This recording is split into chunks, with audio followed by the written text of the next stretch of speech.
오늘은 우리 대한예수교 장로회 통합 총회가 결의하고 지키는 이단 경계 주일입니다. 올해도 이단 경계 주일을 맞이해서 총회장이 목회 서신을 내놓았는데 우리가 어떻게 이단을 경계하고 분별할 수 있을까 몇 가지 제안을 해놨습니다. 앞에 있는 것들은 다 방법론적인 것들이고요. 마지막에 아주 중요한 원칙, 본질을 말하고 있는데요.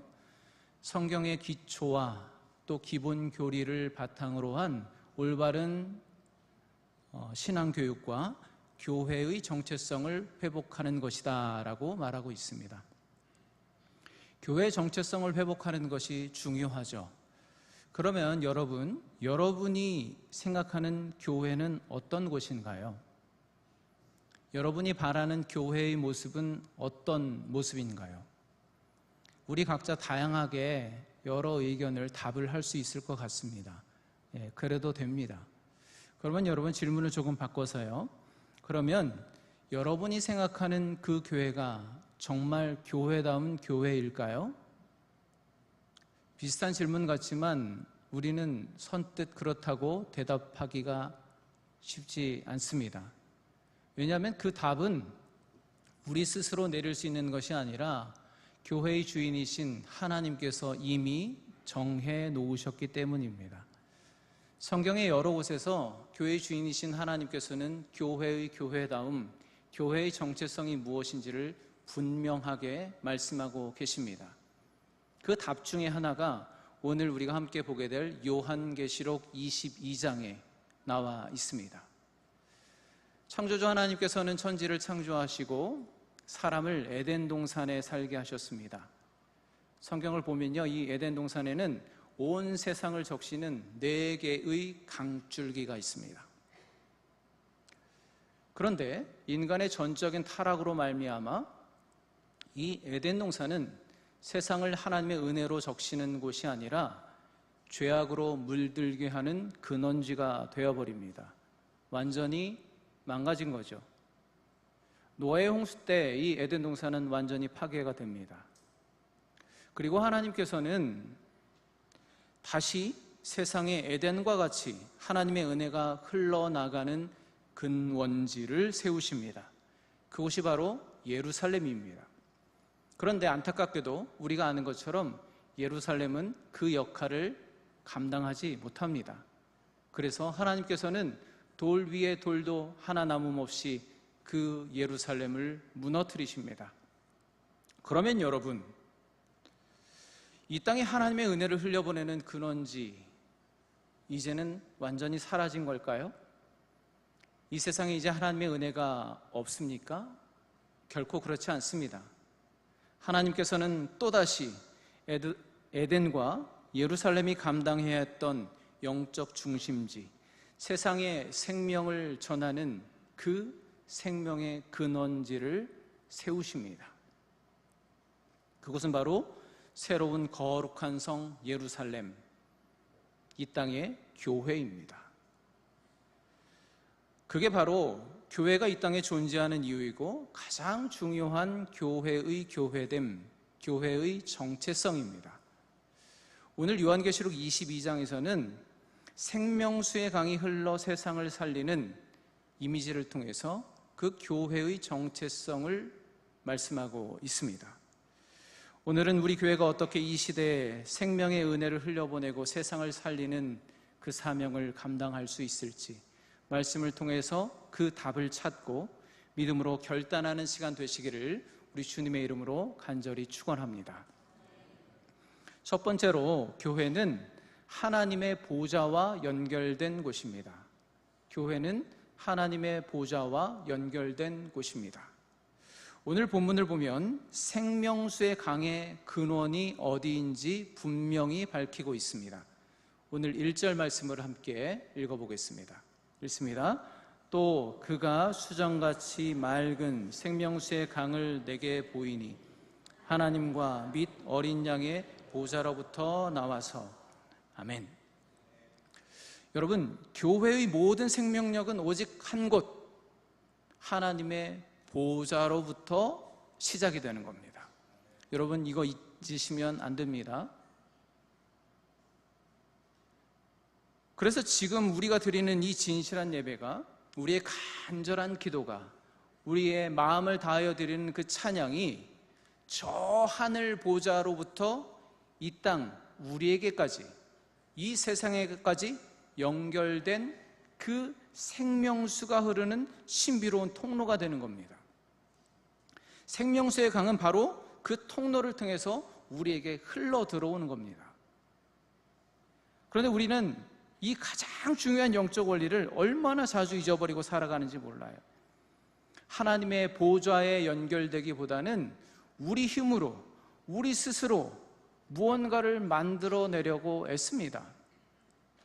우리 안에 무언가 생명이 있는 것처럼, 선한 것이 있는 것처럼 자꾸만 우리 안에서 무언가를 만들어내려고 애쓰는 거예요.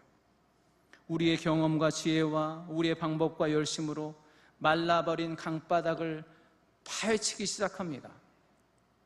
옛날에 여기에 은혜의 강물이 철철 흘러넘쳤는데 여기 파보면 다시 은혜의 샘이 솟아날 거야. 예전에 우리가 마셨던 그 은혜의 물이 다시 흐르게 될 거야. 이미 말라버린 그 강바닥을 계속 파헤치고 있는 겁니다.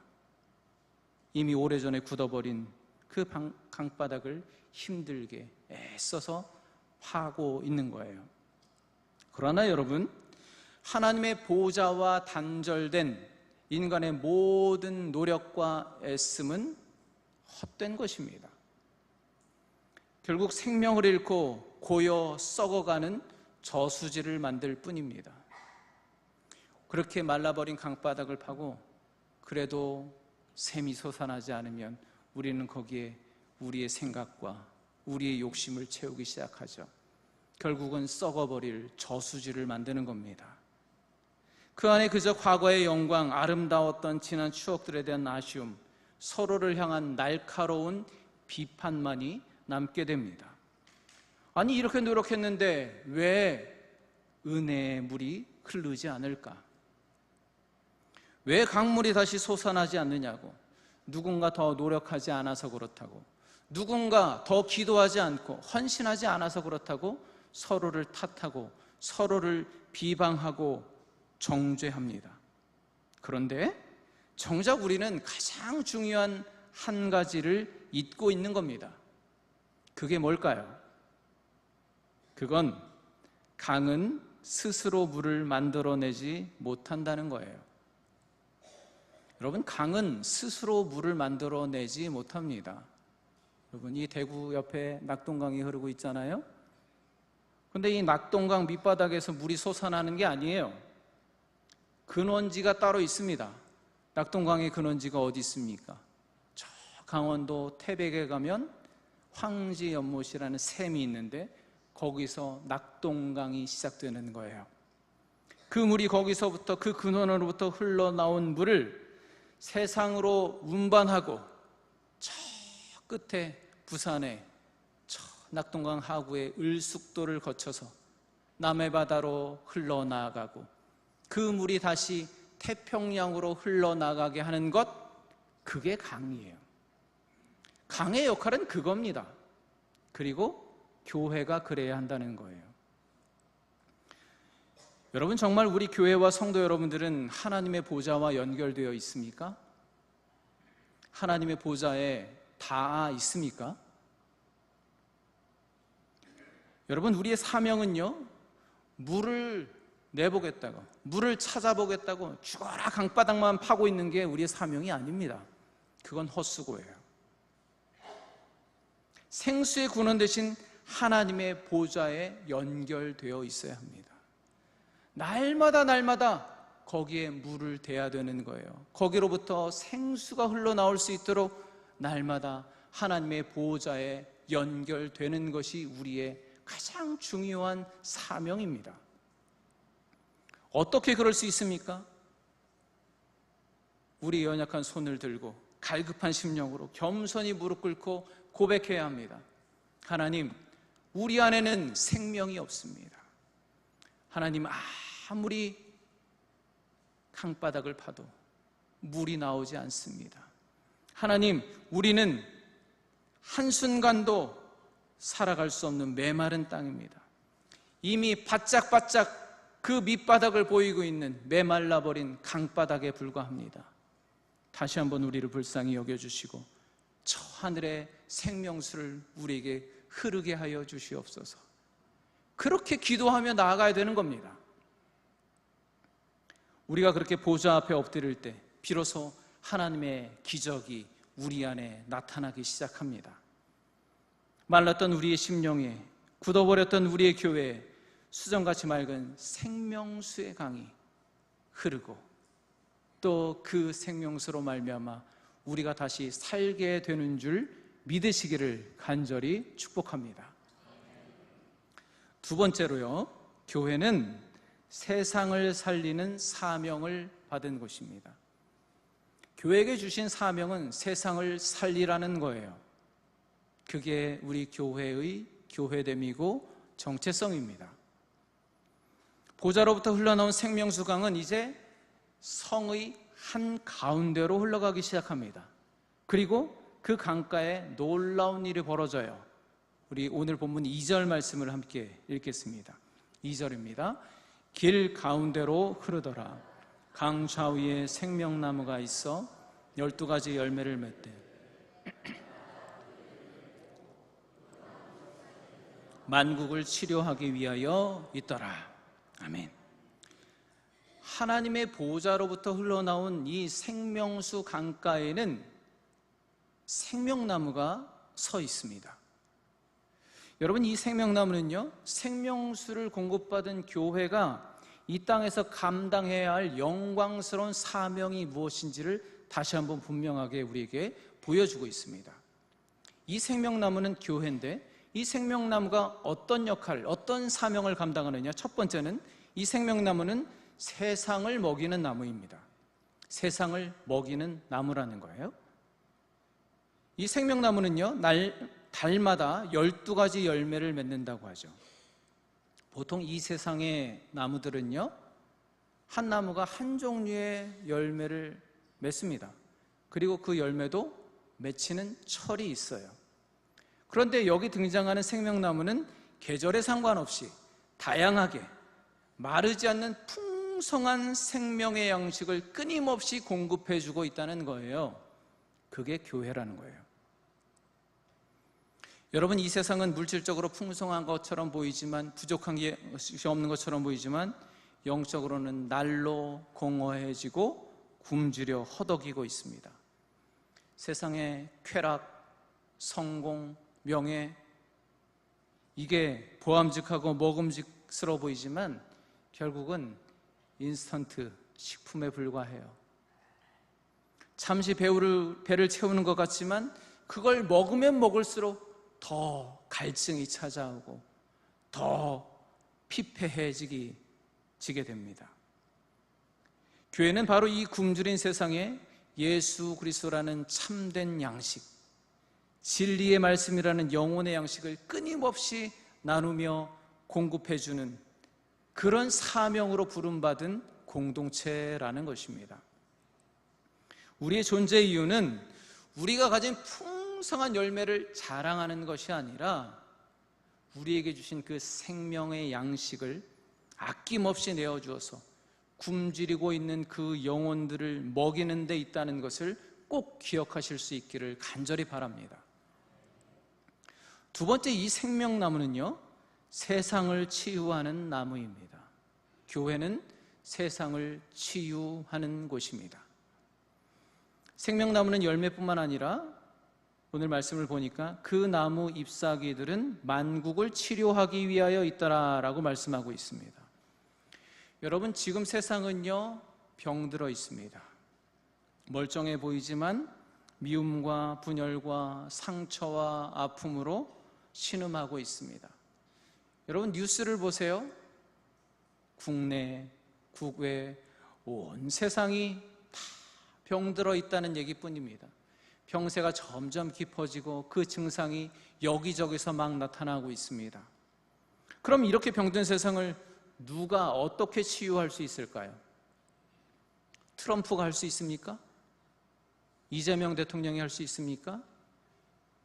민생지원 소비 쿠폰 18만 원으로 해결할 수 있습니까? 안 됩니다. 교회가 해야 하고 교회만이 할 수 있는 겁니다. 교회는요, 바로 이 병든 세상을 향해서 용서와 화해, 위로와 회복이라는 처방전, 생명나무 치유의 잎사귀를 내어주는 응급실이 되어야 하고 야전 병원이 되어야 하는 것입니다.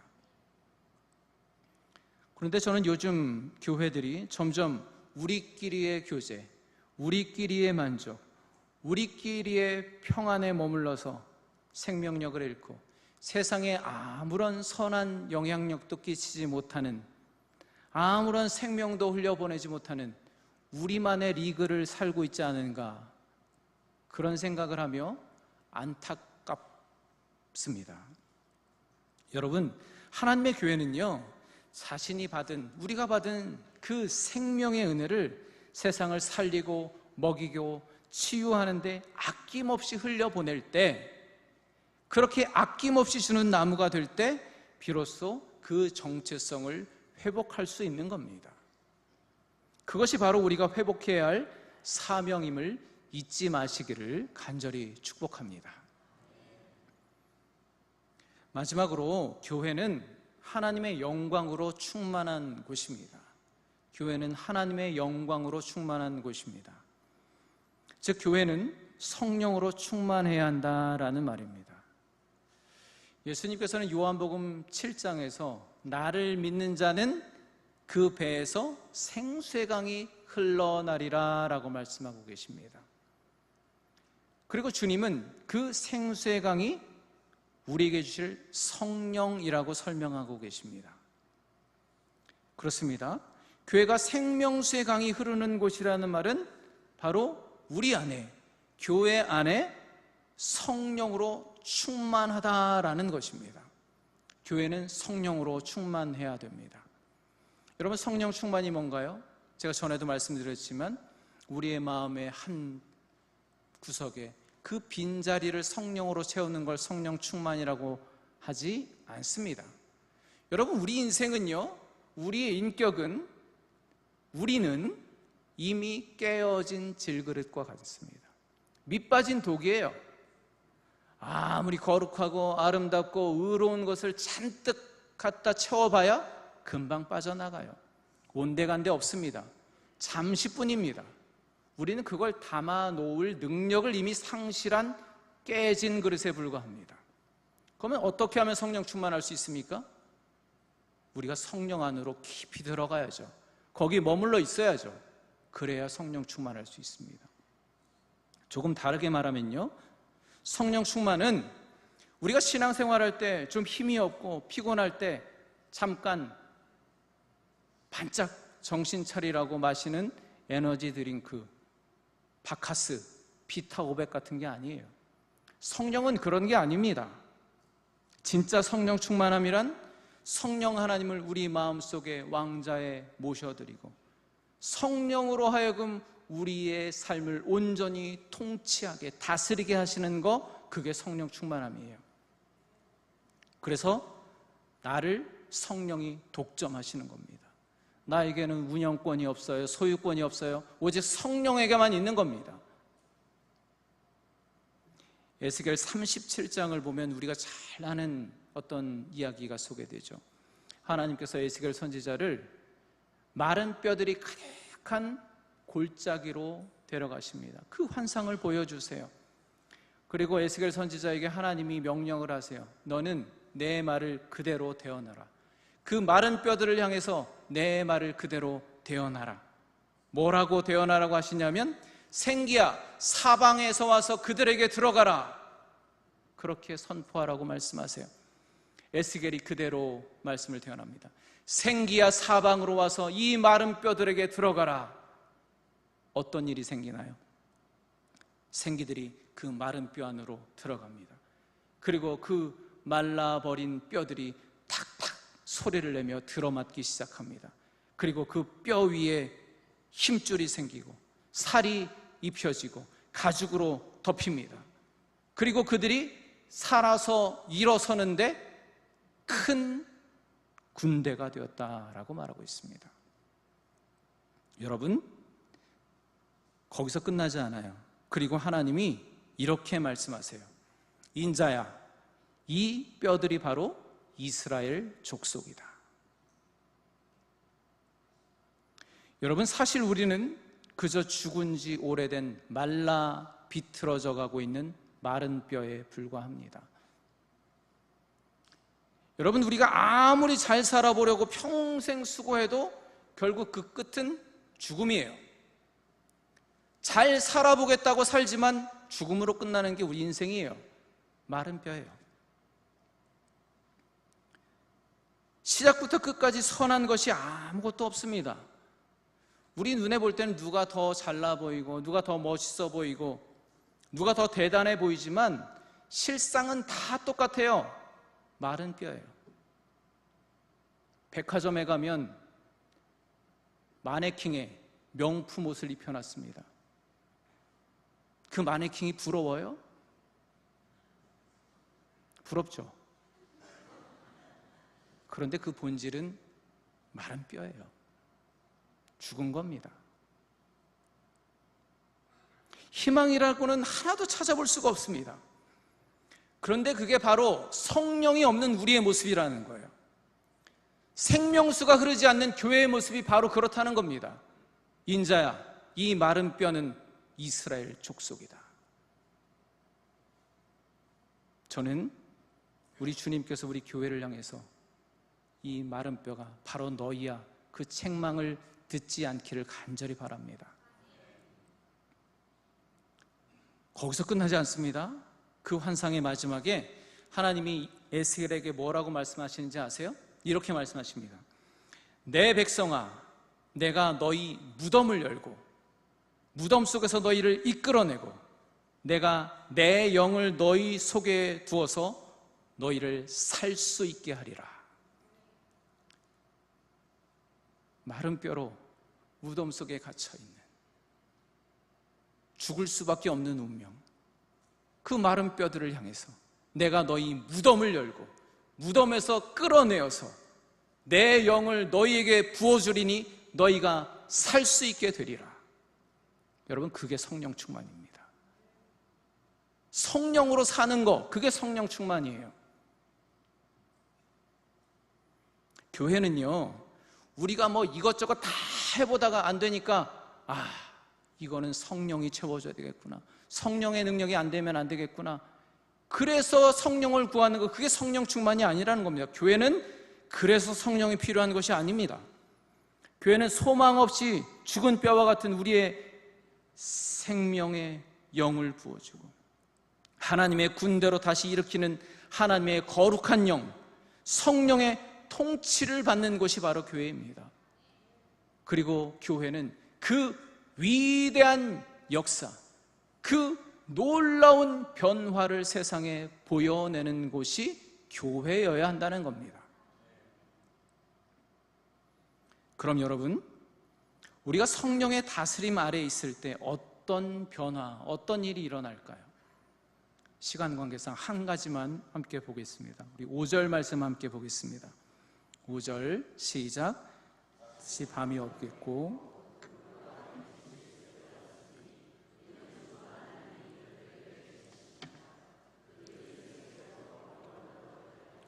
아멘.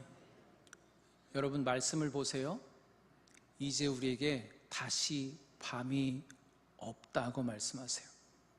다시는 밤이 없대요. 여러분, 이게 얼마나 은혜로운 말씀입니까? 다시는 우리의 노력으로 등불을 밝히지 않아도 된대요. 세상의 빛이 쓸데가 없대요. 햇빛도 쓸데없으리라. 하나님의 영광의 빛, 그분의 임재 자체가 우리의 빛이 되기 때문에, 오늘 장로님 기도해 주셨잖아요. 우리가 빛의 자녀로 부르심을 받았기 때문에 이제는 등불도 햇빛도 쓸데가 없어요. 다시는 밤이 없다고 말씀하시는 거예요. 제가 어젯밤에 이제 목양실에서 한창 설교 준비를, 이제 설교 마무리를 하고 있었는데 늦은 밤인데 교회 사무실로 전화가 왔어요. 옆방에 전화벨이 막 울려요. 제가 웬만하면 안 받는데 뭔가 좀 있는 것 같아요. 그래서 전화를 땡겨 받았습니다. 한 중년의 남자분이 전화를 하셨어요. 그분이 제가 네, 성빈교회입니다 그랬더니 자기소개도 안 해요. 그냥 자기 할 말만 하는 거예요. 대뜸 저에게 어떤 말을 했을까요? 그 중년의 남자분이 이렇게 말씀하셨습니다. 아이고 수고하십니다. 요즘 며칠째 교회 십자가에 불이 안 들어오더라고요. 제가 교회는 안 다니지만 그 십자가를 보면서 마음의 위안을 많이 얻었는데 요새 왜 교회 십자가 불이 꺼졌어요? 그러고 전화를 뚝 끊어버렸어요.